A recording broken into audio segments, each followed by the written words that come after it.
ओम शांति। आज प्यारे मीठे बाबा की मुरली मंथन की डेट है 4 दिसंबर 2023। तो आज मीठे मीठे बाबा अपने बच्चों से कह रहे हैं, सतगुरु का सहज वशीकरण मंत्र तुम्हें मिला हुआ है। चुप रहकर मामेकम याद करो, यही माया को अधीन करने का महामंत्र है। तो सतगुरु का सहज वशीकरण मंत्र अर्थात सबसे पहले अपने मन को वशीकरण करना, वश में करना। और पता है हमारा सबसे सच्चा जीवन साथी कौन है, मालूम है? हम्म कोई कहेंगे पत्नी, कोई कहेगा माता पिता, कोई कहेंगे बच्चे। नहीं, ये सब तो शरीरधारी है, शरीर के साथ। लेकिन हमारा सबसे सच्चा सच्चा जीवन साथी है हमारा मन, क्योंकि मन स्वस्थ है तभी हमारा शरीर स्वस्थ है, और शरीर है तभी तो रिश्तेदार है। हम्म तो पहले मन को स्वस्थ करो, और उसी के लिए भगवान हमें ये वशीकरण मंत्र देते हैं, मन मना भव। अर्थात अपने मन को लुभाने वाले में, मन को सदा शक्ति भरने वाले में लगा के रखो, अर्थात ईश्वर। ईश्वर ही है। कहते हैं ना, लोग छोटी सी बातों में साथ छोड़ देते हैं। छोटी सी बात होती है ना, लोग रिश्ते तोड़ देते हैं।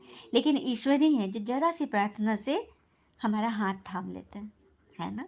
अनुभव है ना सबको। एक छोटे से प्रयास का एक कहानी सुनते हैं, छोटा सा। एक चिड़िया थी, वो ना समुद्र में से अपनी चोंच में से जल ले लेकर ना बाहर फेंक रही थी रेत पर। निरंतर फेंक रही, 1-2 घंटा से। तो एक पक्षी आई और बोली, तुम ये क्या कर रही हो? तो बोला, मैं समुद्र को सुखा दूंगी। तो क्यों? क्योंकि इसने मेरे बच्चे को निगल लिया है। बोला, ऐसा है? वो हंस रही है। तुम समुद्र को सुखा दोगी? तुम्हारे में इतनी ताकत है? देखो, तुम्हें सहयोग देना है तो दो, राय मत दो, सलाह मत दो, सहयोग दो। तो वो, उसको एक बात लगा कि बड़ी बात बोल रही है, तो वो भी सहयोग देने लगी। इस तरह से दो हो गई, दो से फिर और भी चिड़िया आई। मतलब इस तरह से ना पूरी चिड़िया का पूरा ग्रुप आ गया। पूरे समुद्र के एक किनारे में चिड़ियाएं फैल गई, और सभी चोट से पानी ले लेके ना, क्योंकि सलाह मत दो, सहयोग दो, यह स्लोगन सबको बहुत अच्छा लगा। तभी उड़ते उड़ते गरुड़ जी महाराज, जो विष्णु जी के साथ ये सारथी है, उन्होंने भी देखा। तो उन्होंने पूछा कि क्या कर रहे हो? तो हम लोग, इस समुंदर ने चिड़िया के बच्चे को डुबा दिया है, तो हम लोग इसको पानी को सुखा करके बच्चे को निकाल लेंगे। तो वो गरुड़ भी जाने लगा। तो विष्णु जी बोले, तुम चले जाओगे तो मेरा काम कैसे होगा? तो गरुड़ उनसे भी कहता है, सलाह मत दीजिए, सहयोग देना है तो दीजिए। तो विष्णु जी को यह बात फिर लग गई। बोले, ठीक है, मैं चलता हूँ समुद्र को सुखाने। तो देखा, देवता भी आगे सुखाने के लिए। और जब विष्णु जी आगे सुखाने, तो समुद्र महाराज तो डर गए, घबरा गए। बोले, मैं अभी उसके बच्चे को देता हूँ, और तुरंत उसके बच्चे को निकाल के दे दिया। तो देखा, छोटे से प्रयास, कितनी छोटी सी प्रयास थी। चिड़िया एक बूंद कितना जल लेगी अपनी चोंच में, लेकिन उस प्रयास से कितना बड़ा काम हो गया, पूरी सृष्टि हिल गई, देवता को भी उतरना पड़ा।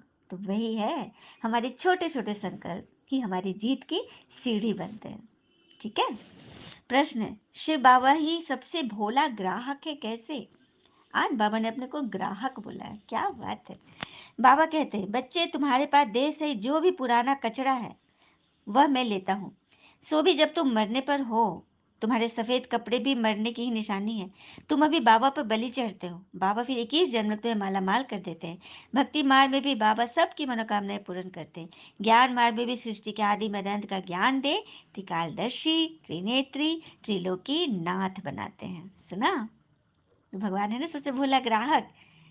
तो हम, हमारा दुकान है, हम दुकानदार हैं, हमारे पास क्या रखा है दुकानों में? कचरा भरा पड़ा है।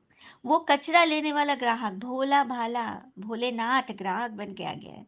हमारे मन से हमारे गंदगी, हमारे दर्द, हमारी चिंता, परेशानी, दुख, बीमारी, रोग शोक यह लेने आया है, लेकिन हम वो भी नहीं देते, पकड़ के अपने कलेजे में बांध के बीमार पड़े रहते हैं।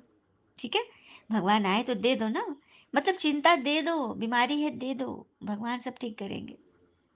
तो ये बाबा कह रहे, जब तुम मुझे देते हो ना, तो मैं तुम्हारा ग्राहक बन गया, तुम मेरे दुकानदार। हम्म और भगवान हमारे पिता है, पता है ना। शरीर के पिता तो एक जन्म के होंगे, इस एक जन्म जो हमारा नाम है उसके पिता होंगे सो एंड सो। लेकिन भगवान शिव परमात्मा हमारे जन्म जन्मांतर के पिता है। एक पिता पे एक बात बोलो छोटी सी, अच्छी लगेगी आप लोग को। एक नामी ग्रामी, बहुत नामी बड़ी हस्ती, उन्होंने एक बड़ा होटल खरीदा। पता है क्यों? क्योंकि उसी होटल में उसके पिताजी इन लोगों की पालना करने के लिए वहां सफाई का काम करते थे। उस पूरे होटल को उस व्यक्ति ने खरीद लिया। कितनी बड़ी बात है ना। हाँ, तो क्या एक लौकिक बच्चा भी अपने पिता के लिए इतना करता है? क्या हम अलौकिक पिता अपने पारलौकिक बच्चे अपने पारलौकिक पिता के लिए नहीं कर सकते? उनको अपना कचरा नहीं दे सकते? कुछ नहीं करना है, बस देना है, कबाड़ा चीज़ उठा के दे देना है और उसके बदले में नई चीज़ ले लेनी है। बस यही तो करना है। हाँ, गीत है आज का। भोलेनाथ से निराला कोई और नहीं, ऐसा बिगड़ी बनाने वाला कोई और नहीं। भोलेनाथ से निराला, गौरीनाथ से निराला, सोमनाथ से निराला कोई और नहीं। काया जब जब करवट बदले, पाप चमकते अगले पिछले, ऐसा भक्तों का रखवाला कोई और नहीं। भोलेनाथ से निराला, गौरीनाथ से निराला कोई और नहीं। और शांति। मीठे मीठे बच्चों ने गीत सुना, भगवान की महिमा सुना ना कि उनसे निराला तो कोई और नहीं। अच्छा, कई बच्चे बाबा को कहते हैं, बाबा ये जो पुराना कचरा है ना वो हम आपके ऊपर बलि चढ़ाते हैं, उसके बदले आप हमें 21 जन्मों के लिए माला माल करते हो। इस समय सबको काला दाग लगा हुआ है, ग्रहण, माया का ग्रहण, जिसे राहु व माया का ग्रहण कहते हैं। दाग लगा हुआ अर्थात कभी कमजोरियों से भरे पड़े, काले हुए पड़े, सबका मन काला है क्योंकि ग्रहण लगा हुआ है ना। अब जैसे चंद्रमा में ग्रहण लगता है तो चंद्रमा काली हो जाती है ना। हम्म उसी तरह से माया का ग्रहण लगने से पूरे विश्व पर, पूरी सृष्टि पर काला ग्रहण लगा हुआ है। तत्व आदि सब ग्रहण से रच गए हैं, बस गए हैं। उन सब को छुड़ाने के लिए भगवान को आना पड़ा है ना। इस ज्ञान श्रीमत से सारे ग्रहण उतारने हैं। फिर बाबा कहते हैं, भक्तों का रखवाला हूं मैं, भक्ति का फल आकर देता हूँ। तुम सब भक्त हो, द्वापर से सभी भक्ति करते हैं, पर तो सबको एक जैसा फल नहीं मिलता।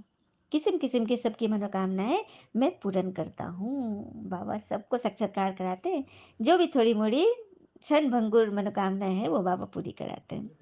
फिर बाबा कहते हैं, मन मना भाव यही परम सदगुरु का वशीकरण मंत्र है। इस मंत्र में बहुत बड़ी शक्ति है, बहुत बड़ी आमदनी होती है। यह माया को अपने अधीन करने का मंत्र है। माया तुम्हारी कमी कमजोरी को तुम मतलब कि अब वश में कर लोगे, वो तुम पर हावी नहीं होगी। तुम माया जी जगत जीत बन जाते हो। भक्ति मार्ग में भी साधु संत लोग करते हैं, हठ योग आदि करते हैं, मन जीतने के लिए हठ योग करते हैं, लेकिन कोई जगत जीत के लिए नहीं करते, जगत को जीतने के लिए नहीं। उनको तो बस मुक्ति चाहिए, और मुक्ति तो मिलती नहीं किसी को, मोक्ष तो मिलता ही नहीं किसी को। हाँ, बाबा कहते हैं, इसलिए ये सब छोड़कर माँ में कब मुझे याद करो, बस मैं जो मत देता हूँ ना उस पर चलो। हाँ, किसी को भी समझाते हो तो पहले नब्ज देखो, सबके सामने एक जैसी बातें नहीं करनी है। मनुष्यों की तो अनेक मतें हैं, तुम्हारी है बस एक मत। हाँ, और जो अच्छा योग में रहते हैं, धारणा करते हैं, वही जरूर अच्छा समझाएंगे। कम धारणा करने वाले कम समझाएंगे, साफ बात है। आत्मा के लिए कोई कह न सके कि उनका कोई रूप नहीं होता। भक्ति में तो कह देते आत्मा का तो बिंदु रूप है, आत्मा का कोई रंग नहीं है। हाँ, विवेकानंद जी ने भी कहा था ना कि रामकृष्ण के सामने बैठे थे जब उनकी शरीर छूटा था, तो उनको आत्मा का साक्षात्कार हुआ था, देखा कि लाइट आई जो मेरे में प्रवेश होगी। ऐसे ही बहुत कुछ बातें बताते हैं। तो उन्हें सारा रहस्य बताओ कि आत्मा का रूप क्या है। तो आत्मा का रूप है ज्योति बिंदु। ये जो हमारे बाल है ना, उसका 1000वां हिस्सा, इतनी सूक्ष्म है आत्मा, जिसको हम इन नंगी आंखों से नहीं देख सकते, है ना। और आत्मा के रहस्य बताओ, उनके कर्म बताओ। हाँ, और ये भी कि देह सही देह के सब धर्मों को त्यागो और अपने को आत्मा अशरीरी समझो, तभी परमात्मा से मिलन मिलेगा, भगवान को समझ पाओगे, भगवान से मिल पाओगे, और ये ज्ञान श्रीमत को बुद्धि में अटा पाओगे। अच्छा, मीठे मीठे बच्चों प्रति भगवान की नमस्ते, हम बच्चों के भी प्यारे बाबा को नमस्ते। धारणा के लिए मुख्य सार, पहले पॉइंट, ज्ञान रत्न जो मिलते हैं उन पर विचार सागर मंथन कर स्वयं में धारण करना है। ज्ञान रत्नों से सदा भरपूर रहना है। ज्ञान रत्न जो मिल रहे हैं तुमको, भगवान हमें रोज रोज देते ना ज्ञान रत्न। ये मुरली के एक एक बोल क्या है, ज्ञान रत्न ही तो है, रत्न है, कीमती रत्न। तो विचार सागर मंथन कर स्वयं में धारण करो, ज्ञान रत्न सदा भरपूर रहना है। दूसरी पर, अपने नारायणी नशे में रहना है, वाहियात बातें किसी से भी नहीं करनी है, अशरीर बनने का अभ्यास करना है। वरदान, दुआ और दवा द्वारा तन मन की बीमारी से मुक्त रहने वाले सदा संतुष्ट आत्मा भव। दुआ और दवा तन मन की बीमारी से मुक्त रहने वाले सदा संतुष्ट आत्मा भव। तो तन मन की बीमारी से मुक्त सभी चाहते हैं मुक्ति, लेकिन उसके लिए क्या, कौन सी दवा और कौन सी दुआ लेनी है, विस्तार में सुनते हैं। कभी शरीर बीमार भी हो, शरीर की बीमारी से मन डिस्टर्ब ना हो, सदैव खुशी में नाचते रहो, तो शरीर भी ठीक, मन भी ठीक। अभी क्या बोला गया था, सबसे सच्चा सच्चा जीवन साथी हमारा मन है। मन, मन को ही लुभा के रखो, मना के रखो। स्लोगन, विस्तार में भी सार को देखने का अभ्यास करो तो स्थिति सदा एक रस रहेगी। विस्तार, बातें बहुत फैल गई, खूब रहता फैला हुआ, उसमें भी सार को देखो, पॉइंट को देखो, तो तुम्हारी स्थिति सदा एक रस रहेगी। अब मातेश्वरी जी के मधुर महावाक्य सुनते हैं। हिंट है, टाइटल है, परमात्मा की सदगति करने की गत मत परमात्मा ही जानता है। भगवान कैसे हमारी सदगति करते हैं, यह कोई बात कोई मनुष्य नहीं जान सकता, यह बात तो परमात्मा ही जानते हैं। तुम्हारी तुम्हारी गत मत तुम ही जानो। अब ये महिमा किसकी यादगार में गाते हैं, भगवान के लिए, तो वही बताएंगे ना, उनके बारे में वही तो जानेंगे, वही तो आकर में बताएंगे। और कहते हैं ना, बुराई को बताना आम लोगों की पहचान है, लेकिन बुराई में अच्छाई ढूंढ लेना खास लोगों की पहचान है। अच्छा, ओम शांति। शुक्र मुझे बाबा, वो बाबा के प्यारे प्यारे बच्चे, आप सबका जीवन सदैव शुभ हो। से आप सबों ने ये शिव बाबा की वाणी बीके नम्रता की जुबानी सुनी। So please like, subscribe, share and press the bell icon. ओम शांति।